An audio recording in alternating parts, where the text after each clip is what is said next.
복음으로 교회를 새롭게 또 세상을 이롭게라고 하는 표로 한 해를 시작을 하고 복음이신 예수 그리스도로 교회된 성도 여러분 저와 우리가 새롭게 되면은 저절로 세상을 이롭게 할 줄로 믿습니다. 그래서 우리는 새롭게 시리즈 그 첫 시간으로 지난 시간에는 한번 같이 할까요? 심령을 새롭게라고 하는 설교 내용 요약은 제가 어느 분이 교회에다가 설교 노트를 두고 갔는데 기록한 것을 그대로 읽음으로 정리를 하도록 하겠습니다. 심령을 새롭게, 혼과 영을 합해 스피릿, 영어도 썼습니다. 심령이 되고 그 심령이 중요해서 마음을 지키고 통제하라. 옷을 찢지 말고 마음을 찢어라. 마음의 할례를 받아라. 마음이 복된 사람이 복 있는 사람이다. 마음이 무너지면 모든 삶이 무너진다. 인간의 마음은 정원 같아서 조금만 소홀하면 온갖 잡초가 무성해진다. 마음 없는 사랑이 있을 수 없고 마음 없는 믿음도 있을 수 없다. 심령이 새로워지면 믿음이 새로워진다. 욕심을 버리고 탐심을 버릴 때에 쓴뿌리가 제거된다. 옛옷을 벗어버리라. 의와 진리와 거룩의 옷으로 갈아입어라. 그리스도를 본받아 그리스도로 채울 때에 비로소 거룩해지리라. 변하는 나 자신부터 주님 내 심령을 새롭게 하여 주옵소서. 여기 어느 분이 쓴 설교 노트인데 제가 이분을 신원갑 장로님하고 꼭 집어서 말을 할 수는 없습니다. 한 20년 가까이 설교 노트를 기록하는 내용을 보고서 제가 설교를 더 잘해야 되겠다, 이렇게 우리 5분의 장로님 대부분들은 설교를 기록하고 여러분들도 기록하는데 집에 가서 복습은 하는지는 모르겠어요. 근데 기록을 해서 가는데 정말 말씀들을 이렇게 귀하게 생각하는구나. 마음을 지켜야 생명이 나온다고 강조를 했는데 잠언 4장 말씀에서 지켜진 마음에서 생명이 나오는데 마음을 지키려면은 제일 먼저 옛날 말로는 사곡과 괴유를 멀리하라 그랬는데 새로 푸른 말씀 보면은 잠언 4장 24절에 구부러진 말을 내 입에서 버리며 비뚤어진 말을 내 입술에서 멀리하라라는 말씀이 있습니다. 우리의 입을 지켜야 마음이 지켜진다는 이야기예요. 그래서 오늘 두 번째 시리즈는 입을 새롭게, 시작. 다시 더 크게, 입을 새롭게, 시작. 입술을 새롭게 또는 입을 새롭게라고 하는 그런 제목으로 말씀을 함께 나누려고 합니다. 우리의 말은 단순한 소리가 아닙니다. 우리 속에 있는 그런 마음의 생각, 꿈, 비전, 인격, 믿음, 우리 속에 영성까지도 다 흘러나오게 되는 페이버먼트, 첩경 같은 게, 그것이 우리의 입입니다. 입술입니다. 우리의 심령에 가장 가까운 우리의 지체입니다. 그래서 시편 141편 3절 말씀의 시인은 이런 기도를 하나님께 드립니다. 여호와여, 내 입에 파수꾼을 세우시고 내 입술의 문을 지켜주옵소서. 이게 그냥 내가 결심한다고 잘 되는 게 아니기에 하나님의 도움을 간절히 기도하는 겁니다. 예수님의 동생 야고보 사도는 야고보서에서 그렇게 말합니다. 저 소의 입에 망을 씌우듯이 재갈이라고 이야기합니다. 사이가라는 소가 다른 데 마음 두지 않도록 저 풀의 꼴에 곡식에 마음 두지 않도록 그 망을 씌우는 것처럼 우리의 입에도 재갈을 물려야 한다, 그런 권면의 말씀을 하게 됩니다. 우리의 입은 여러 가지 기능이 있습니다. 맨 처음에 기능이 뭐죠? 입의 기능은 먹는 기능이죠. 제일 중요한 거 아닙니까? 먹는 기능. 그 다음에 또 입은 뭐도 하죠? 말도 하죠. 그 다음에 입은 감기 들어서 코가 막혔을 때, 숨 못 쉴 때 숨도 쉬게 하고 뭐 다양한 그런 도구로 쓰임 받으니까 우리 지체 중에 가장 중요한 지체라고 할 수가 있습니다. 탈무드에 보면 어떤 한 아내가 남편에게 가장 값진 요리를 요리해 주었는데 그 재료가 소의 혀입니다. 소의 혀를 가지고 그 요리를 잘해서 이건 값비싼 요리입니다 하고 대접하더니 어느 한날은 가장 싸구려 요리를 해왔습니다. 이건 가장 싼 요리입니다 하는데 그 역시도 재료가 소의 혀입니다. 그 탈무드 교훈을 통해서 사용하기에 따라서 정말 값진 도구가 될 수도 있지만은 참으로 천한 도구가 될 수 있는 게 우리의 입술이다, 우리의 혀다라고 하는 그런 의미입니다. 말에는 엄청난 파워가 실려 있습니다. 우리를 워드 파워라고 이야기합니다. 그 말에는 창조력이 있습니다. 왜냐하면 하나님이 말씀으로 천지를 지으셨기 때문입니다. 하나님이 빛이 있으라 말씀하시니까 빛이 있었습니다. 아멘. 하나님이 하늘이 있으라 하니까 하늘이 그냥 생겼습니다. 여러분, 태초에 말씀으로 계시면서 예수님도 천지를 지었습니다. 말씀이신 그분이 인카네이션 성육신 하시고 오신 예수님이기 때문에 그분은 말씀으로 많은 심령들을 재창조했습니다. 창조의 능력입니다. 예수님이 하신 말씀에 많은 사람들이 회복이 됩니다. 내 믿음대로 되리라 할렐루야. 내가 보게 되리라 할렐루야. 예수님이 말씀하시면 물이 변하여 포도주도 됩니다. 예수님이 말씀하시면 그친 파도도 잔잔하게 됩니다. 예수님이 말씀하시니까 아멘 할 때까지 죽은 나사로도 살아납니다. 할렐루야. 아멘도 크게 하면은 복이 될 줄로 믿습니다. 여러분, 느헤미야 8장에 보니까 이스라엘 백성들은 저 광장에서 모여서 말씀 받을 때 아멘을 한 번도 안 해요. 2번 합니다. 아멘 아멘. 시작. 그래서 오늘 찬송을 부르다 보면 아멘도 7번 아멘까지 있어요. 아멘 아멘 아멘 아멘 아멘 7번 아멘까지. 아 하면 입을 여는 거잖아요. 맨 하면 입은 다 부러지는 거잖아요. 믿음의 입을 넓게 아 했다가 맨 딱 닫으면 내게 될 줄로 믿습니다. 여러분, 하나님의 귀한 믿음의 귀한 자녀들, 우리의 입을 어떻게 사용하에 따라서 엄청난 창조력을 지닌가 동시에 무슨 파괴력도 포함되어 있어요. 그래서 어느 폭력이란 말이 나왔습니다. 어느 살인이란 말이 나왔습니다. 예수님의 동생 야고보 사도는 특별히 말을 강조했는데 뭐라고까지 이야기했는가? 말은 파괴력을 지니고 있다. 작은 불 같아서 작은 불 하나가 큰 집을 일순간에 태울 수 있다. 제 조카가요, 시골에 어릴 때 우리 자랄 때 보면 나무 삐까리가 있잖아요. 나무 삐까리 아시죠? 그 나무 삐까리에다가 성냥불을 켜서 붙였어요. 고구마 구워 먹으려고. 그랬더니 집이 다 타버렸어요. 그 조카가 지금 울산에 있는 조카입니다. 여러분, 이 말의 위력을 그렇게 비유하기도 했지만 또 하나는 배의 키와 같다. 큰 배도 키 하나에 움직이잖아요. 파괴력을 지니고 있습니다. 왜냐하면 우리가 한 말 그 자체가 내 자신이기 때문에, 내 인격이기 때문에 그렇습니다. 그래서 우리의 지체의 입은 내 전체 백체 그거의 대표입니다. 사람을 숫자를 셀 때 인구라고 합니다. 그것이 입만 보면은 그 사람이에요. 입이 몇 개인데 그러잖아요. 함께 밥 먹는 가족을 식구라고 이야기하는 거예요. 그래서 야고보 사도는 극단적으로 여기까지 이야기합니다. 우리가 마지막 날에 심판받을 때는 너희의 한 말로 심판받으리라. 우리가 행동이, 우리의 마음 중요하지만 그게 다 연결되어 있기 때문에 말에 실수가 없으면 완전한 자라 할 정도까지 그런 위력을 지니는 게 바로 워드 파워입니다. 오늘 본문 말씀은 구약의 2번째로 오래 통치한 우시야, 아사라라고 하는 52년 통치한 왕이 죽었던 때입니다. 주전 8세기 예언자 이사야는 그 시대 예언자였습니다. 왕족입니다. 방백입니다. 그래서 이 6장 이전까지는 선지자 노릇만 했습니다. 하나님을 한 번도 만난 적이 없고 왕의 백을 그 백그라운드로 가지고 얼마든지 노릇을 할 수가 있었습니다. 근데 여러분, 우시야 왕이 하나님의 저주를 받아서 문둥병이 걸리고 죽습니다. 그 죽던 해에 다급한 나머지 이사야가 처음으로 성전을 달려가는 겁니다.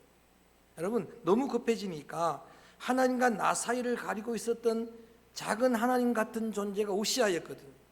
그런데 그 우시야가 죽게 되니까 성전을 달려갑니다. 1절 성전에서 여러분 잘 아시는 본문입니다. 제가 여러 번 반복 설교했습니다. 6장 1절 시작. 우시야 왕이 죽던 해에 내가 본적 주께서 높이 들린 보좌에 앉으셨는데 그의 옷자락은 성전에 가득하였고, 여러분, 우시아가 죽으니까 하나님이 보이기 시작하는 겁니다. 우시아가 사라지니까 하나님과 나 사이를 가리고 있는 장벽이 없어지니까 처음으로 하나님을 만나는데 하늘 높은 보좌에 앉으신 주님을 만나게 됩니다. 하나님의 목전에 내가 서게 됩니다. 여러분, 그 주님을 만나니까 천사들의 찬양 소리도 들립니다. 3절 말씀 읽어봅니다. 3절 시작. 스로 불러 이르되 거룩하다 거룩하다 거룩하다 만군의 여호와여 그의 영광이 온 땅에 충만하도다 하더라. 여기도 거룩이 몇 번 나와요? 3번이나 나옵니다. 진짜 거룩하다는 이야기입니다. 오늘 때마침 찬양대가 찬송 부르는 그 가사 내용에 보니까 이 내용이 그대로 다 들어가 있는 거예요. 이 내용 보고 선택한 거예요? 우연의 일치입니까? 하나님의 섭리인 줄로 믿습니다. 거룩하다 거룩하다 거룩하다, 하나님의 거룩하심을 찬양하는 소리도 들리게 됩니다. 하나님 존전에 내가 서게 되니까 코람데오 목전신앙이 그런 거예요. 하나님 존전에 내가 서게 되면 비로소 내 자신의 그 민낯을, 내 자신의 정직한 정나한 모습을 볼 수가 있는 겁니다. 그래서 이사야는 드디어 자기를 보게 되는 겁니다.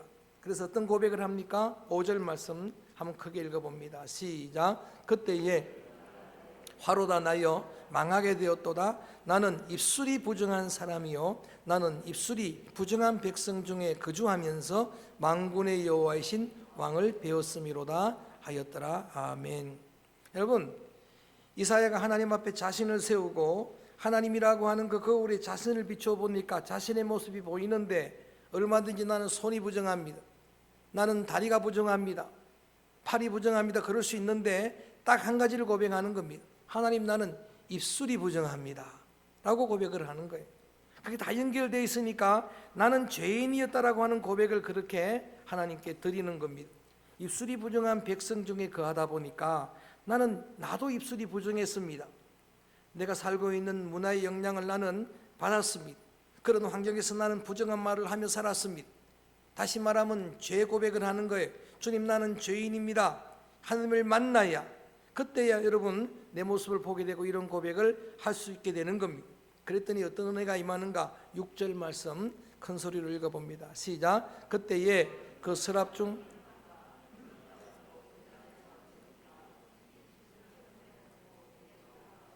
제단에 핀 숯 하나를 천사가 가지고 옵니다. 여러 가지 여러분이 개인적으로 신앙생활 하다가 영적 체험을 하면 이런 것들은 지금도 얼마든지 있을 수 있는 이야기. 제가 지난번에 간증했던 그 파란빛은 실제로 나를 치료했어요. 지금도 여러분 제단의 숯불은 우리를 깨끗게 하는 은혜의 치료의 광선인 줄로 저는 믿습니다. 제단의 숯불로 부정하다라고 고백하는 여러분 이 이사야의 입술을 깨끗하게 했어요.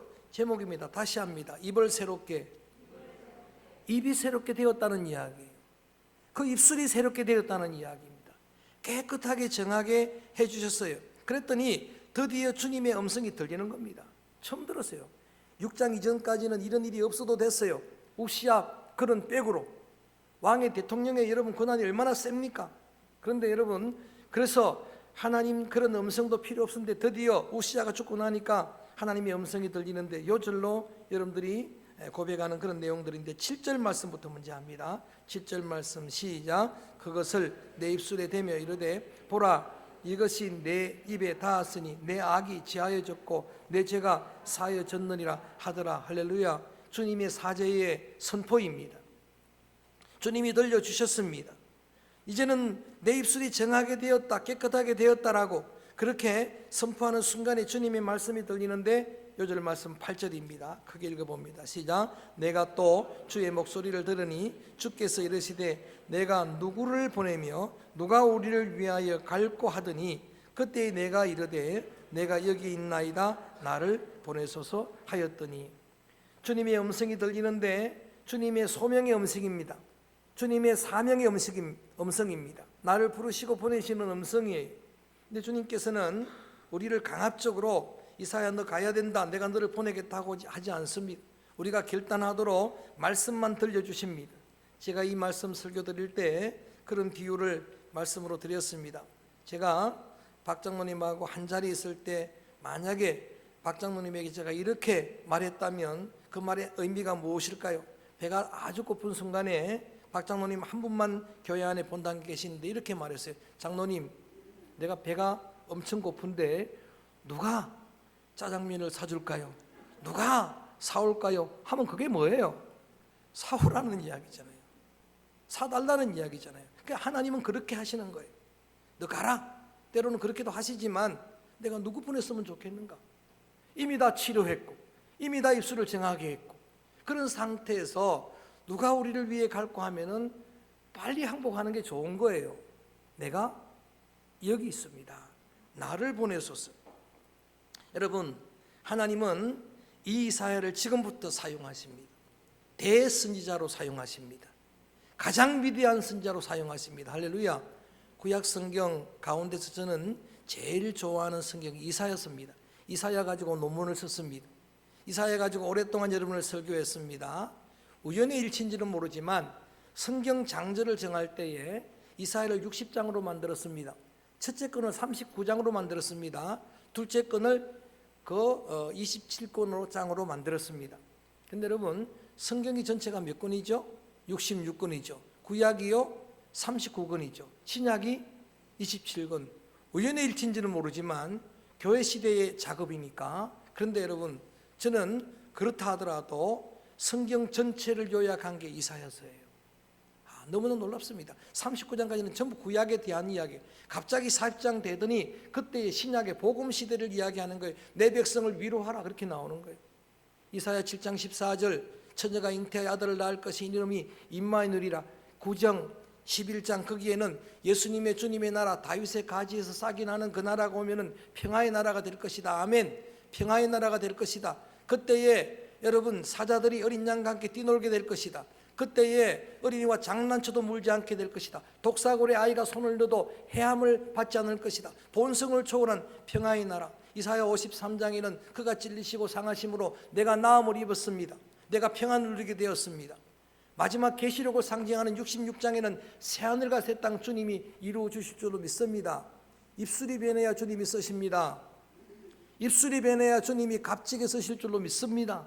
너무나 귀하게 쓰임받은 그 이사야는 입술이 새롭게 된 그런 주님의 도구였습니다.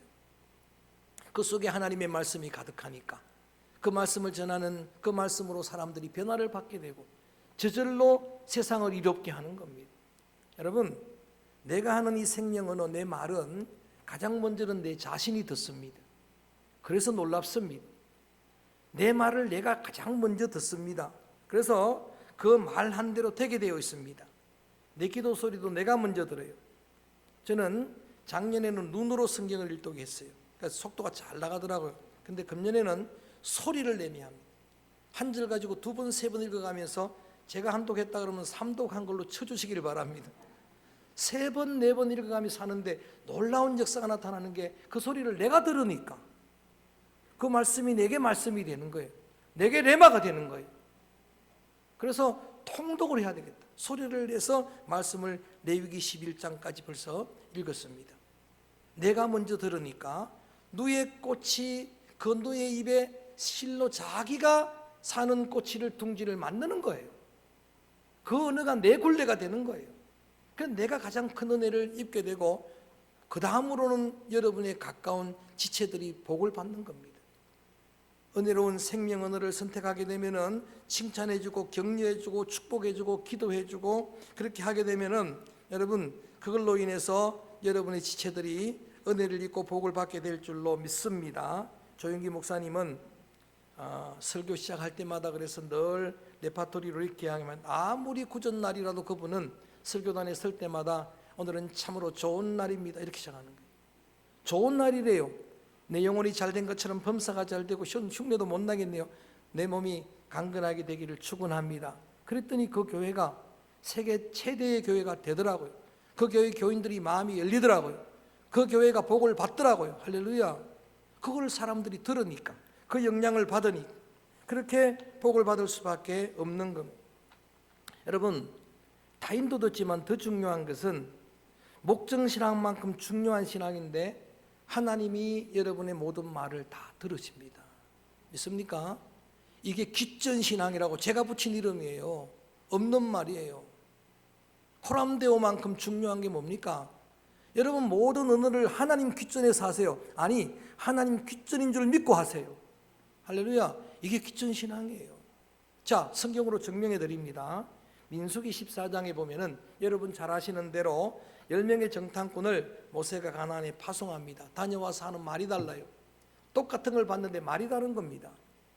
12명의 정탐꾼을 보냈는데 10명은 뭐라고 말합니까?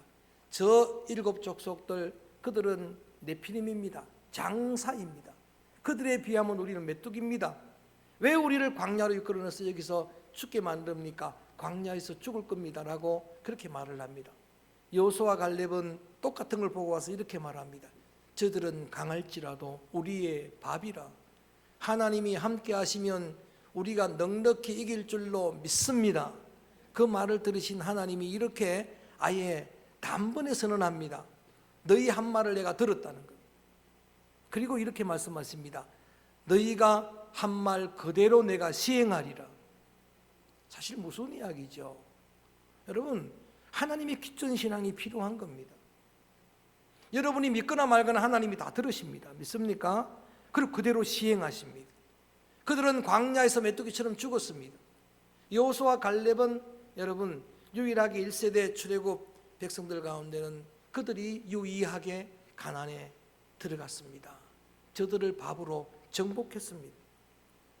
여러분 그래서 내 말을 나도 듣고 타인도 듣지만 하나님이 들으시기에 하나님은 자체가 말씀드렸듯이 말씀이시고 그분은 말씀으로 여러분 오늘도 여러분은 주권하시는 분이고 말씀하신 언약에 그 신실하신 분이고 그리고 예수님도 말씀이기 때문에 들으시니까 그 말씀대로 행하실 수밖에 없는 겁니다.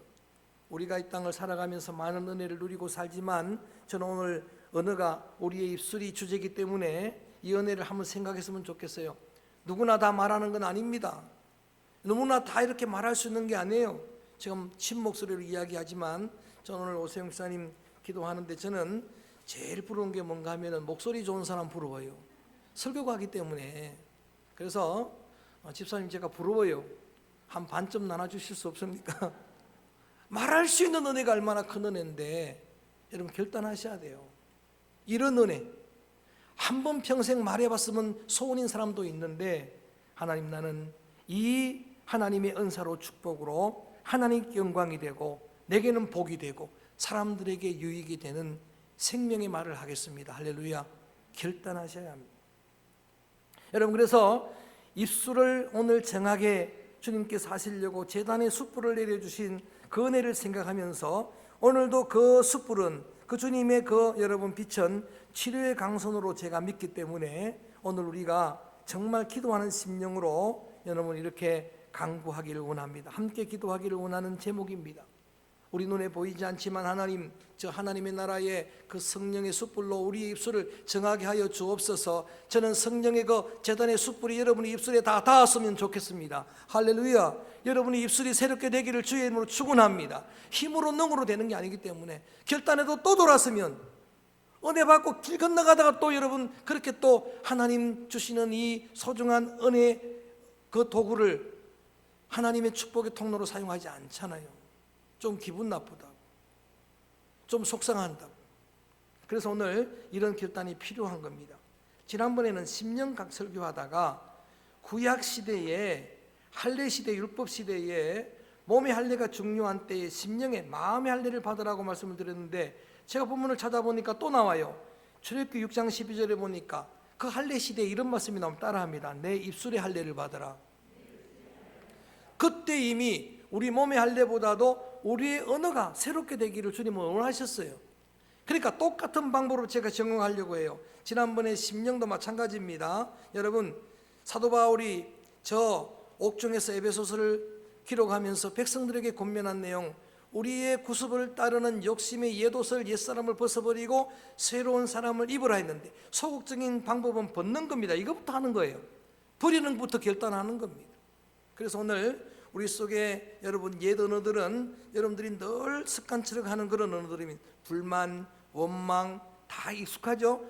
저주, 비판, 정죄, 거짓, 험담, 아첨하는 말, 이건 전부 선풀입니다.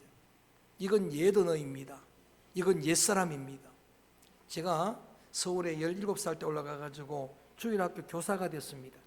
사직동 교회 교사가 됐는데 작은 형님이 사역하다가 군대 입대할 때 제게 맡긴 그 아이들을 가르쳤는데 그때가 28반이었어요. 주일학생이 한 80반까지가 있었는데 장년 교인은 500명인데 주일학교가 800명이에요.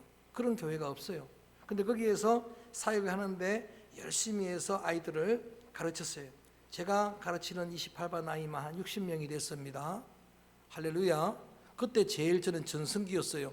60명 부흥해 본 적이 없어요. 그런데 그 아이들을 출석 체크하고 하다 보면 제대로 말씀을 못 가르칩니다. 그리고 그때는 그 목사님 설교를 그대로 또 가르쳐야 돼요. 그때 그 교회가 정책이 그래가지고. 근데 그 설교가 또 어려워. 고신 중에도 고신이니까 얼마나 어려워요. 근데 그걸 다 설명하는데 아이들이 못 알아먹어. 듣지도 않고 가는 것 같아요. 옛사람은 이런 거다라고 설교를 했는데 토요일마다 신방을 가는데 그 가정에서 부모님이 예수 안 믿는 부모님이에요. 놀라운 사실을 간증을 하는 겁니다. 지금은 나중에 그 집을 한번 찾아가 보니까 그분이 동대문 교회에 권사님 장로님이 되셨어요. 그 부모님이 마지막 본 게 그래요. 동대문 교회에 그렇게 직분자가 된 것까지를 확인했는데 부부가 신앙이 없으니까 싸움을 지독하게 한 거예요. 말로 서로 상처를 주는 싸움을 하니까 영미라고 하는 이 딸이 당시 초등학교 5학년이에요. 부모를 딱 세워놓고 설교를 하는 거예요. 할렐루야. 부모님 지금 사용하는 그 언어는 옛 언어입니다. 옛사람의 말을 버리세요. 오늘 선생님께서 옛사람을 벗어버리고 새사람을 입으라고 말했습니다. 부모님들이 변화를 받기 시작합니다. 여러분 버리는 것부터 하는 겁니다.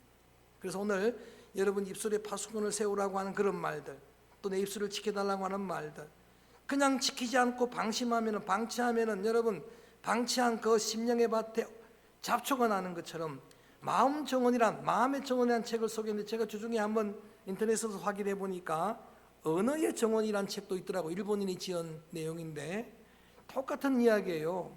그냥 방치하면 이런 게 나와요. 근데 여러분 잘 정돈 있게 그 언어의 정원을 관리하면은 생명 언어가 나오게 될 줄로 믿습니다. 그래서 그걸 과감하게 버리는 건 소극적이지만 그것부터 출발하는 것입니다. 그 다음에 생명 언어를 채우는 겁니다. 실제로 그거는 더 적극적인 방법이에요.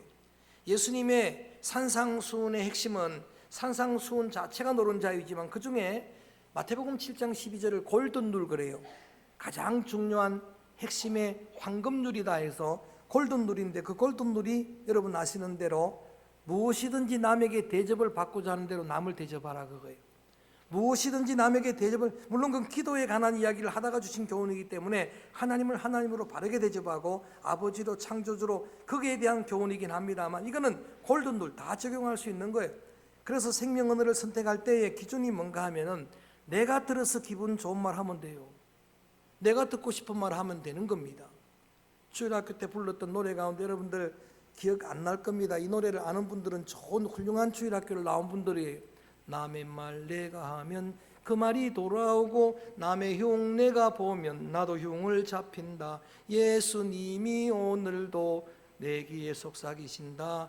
대접을 받으러 겼던 남을 대접하여라. 아시는 분 훌륭한 주일학생 출신입니다. 여러분 그 기준이 그대로예요. 내가 듣기 좋아하는 말들 있잖아요. 저는 여러분이 칭찬해 주면 듣기 좋아해요. 최고의 사랑의 언어 5가지 이야기할 때 그중에 제가 여러분 이미 강조했던 제일 중요한 게 뭐라 그랬습니까? 인정해 주는 말. 주중에 어느 권사님이 저한테 전화를 해가지고 제가 듣기 좋은 이야기를 들었습니다. 그 말이 뭔가 하면은 나도 물론 그렇게 생각하고 있긴 했습니다만은 목사님은 대단합니다. 할렐루야. 목사님은 대단합니다. 제가 대단하지 않은 줄 알고 있습니다. 그런데 굉장히 기분 좋더라고요. 그리고 정말 그렇게 생각이 들더라고요. 내가 듣기 좋은 말 하면 되는 거예요. 칭찬하는 말, 여러분 축복하는 말, 기도하는 말, 하나님 앞에도 하나님께서 들어서 좋으실 만한 말, 찬양을 드리고 감사합니다, 사랑합니다 고백하는 그런 말들, 여러분 그 이상의 생명 언어가 어디 있겠습니까? 그 이상의 영적 방언이 어디 있겠습니까? 참으로 중요한 사실입니다. 이기주 씨가 쓴 언어의 온도라는 책도 언어와 관련되어서 제가 확인한 그런 내용인데 우리의 말에는 너무나 큰 갭의 차이가 있다는 이야기. 어떤 말은 따뜻한 말이 있고, 어떤 말은 뜨거운 말도 있고, 어떤 말은 얼음처럼 차가운 말도 있고. 어떤 말을 선택하시겠습니까? 어느 장로님이 그 남편 학교 거기에 다녀와 가지고 이렇게 자기가 받은 은혜를 한번 이렇게 간증한 적이 있습니다. 제게도 공감 언어가, 감성 언어가 굉장히 부족한 걸 압니다. 마음은 그렇지 않은데 표현을 못해요. 표현을 못해가지고 뭐 사랑합니다 이런 표현, 감사합니다 이런 표현을 참 잘 못하는데 그게 공감력이 부족한 거예요. 그래서 그분이 다녀와서 한 가지 언어, 지금까지 하는지는 모르겠어요. 그런데 그때 이런 이야기를 하는 거예요. 상대 말을 잘 공감만 해줘도, 그래서 다른 거 할 필요 없다, 이 말만 하면 된다고 저한테 가르쳐 주시더라고요. 그분이 이렇게 이야기해요. 공감 언어는 이렇게 하는 거다. 말하면 잘 들어주다가 그랬구나, 그랬었구나, 이것만 하면 된대요. 박 장로님 따라하세요. 그랬구나, 그랬었구나. 지금도 하는지는 모르겠어요. 그것만 잘해줘도, 감성은 공감만 잘해줘도 여러분 사람들이 변화를 받을 수가 있게 되는 겁니다. 그래서 물음표를 느낌표로 바꿔서 말하라. 너무 질문하고 따지고 그거보다는 감탄해주고 느껴주고. 오늘 제가 장하간 말씀을 드렸습니다마는 우리 두 번째 시간에 함께한 제목이 그겁니다. 따라합니다. 입을 새롭게. 할렐루야. 여러분 이 한 해 동안 여러분이 입술에 열매를 지으신 하나님 앞에서 그의 귀전 의식을 가지고 생명 언어를 선택할 때에 그 말대로 되는 놀라운 하나님의 은총이 여러분과 함께하기를 주의 이름으로 지금 선포합니다. 주의 이름으로 축복합니다. 축원합니다. 이 말이 여러분 귀에 들린 그대로 될 것입니다. 그렇게 되기를 축원합니다. 여러분 오늘 그래서 여러분들이 함께 제단의 숯불로 이사의 입술이 정하게 되었다면 내 힘으로 능력으로 안 됩니다. 시편 시인이 하나님 앞에 내 입술에 파수꾼을 세워달라고 기도했다면 기도해야 될 겁니다. 여러분, 여러분의 심령이 새로워지듯 여러분의 입술이 새로워지려면은 주님의 제단의 숯불에 여러분 그 은혜가 여러분 입술 가운데 임하게 되기를 원합니다. 성령의 숯이 여러분을 새롭게 정하게 태워주시기를 주의 이름으로 축원합니다. 우리의 입술에서 여러분 이런 사망의 언어, 그런 언어들이 나오려고 할 때마다, 이런 옛 언어가 나오려고 할 때마다 주님이 내 입술에 파수꾼을 세워주옵소서. 주님이 막아주옵소서. 주님이 새로운 생명 언어로 채워주옵소서. 그런 마음 가지고 여러분들이 기도할 수 있기를 바랍니다. 그래서 이제는 주님이 원하시는 생명의 언어를 선택해서 이렇게 고백하기 원합니다. 주님, 내가 여기 있습니다의 찬양을 먼저 부릅니다.